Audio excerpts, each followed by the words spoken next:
হলুদ, দিয়ে দেবো লবণ, চিড়ে রাখা লঙ্কাগুলো দিয়ে দেবো।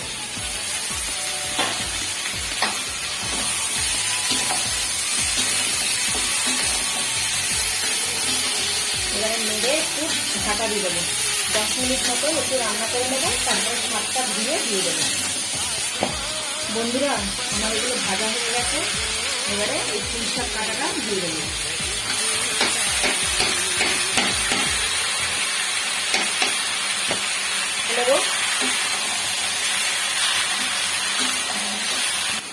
বন্ধুরা, দেখো দুটো মাছের মাথা নিয়ে নিয়েছি। এবার এগুলোকে একটু ভেঙে নেবো হাত দিয়ে। এরকম একটু ভেঙে গুঁড়ো গুঁড়ো করে দেবো।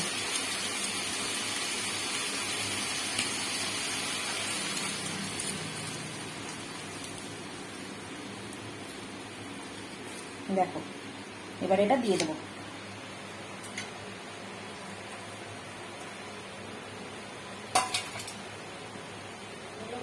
চিনি দিয়ে দিলাম,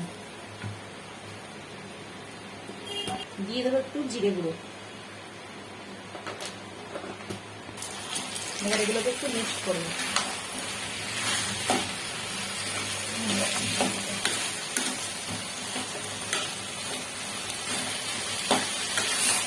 বন্ধুরা, একটু জল দিয়ে দেবো। জল দিয়ে দিয়েছি। এটা 10-15 মিনিট একটু ভালো করে কুক হয়ে যাক, তারপরে এটাকে নামাবো। আবার আসছি 10-15 মিনিট পরে। বন্ধুরা, এই দেখো আমার পুঁই শাকের মাছের মাথা দিয়ে পুঁই শাক রেডি হয়ে গেছে। এই ভিডিওটা যদি তোমাদের ভালো লেগে থাকে, লাইক, কমেন্ট, শেয়ার, সাবস্ক্রাইব করে দেবে। তোমরা এরকম বানিয়ে খাবে। বাই বন্ধুরা।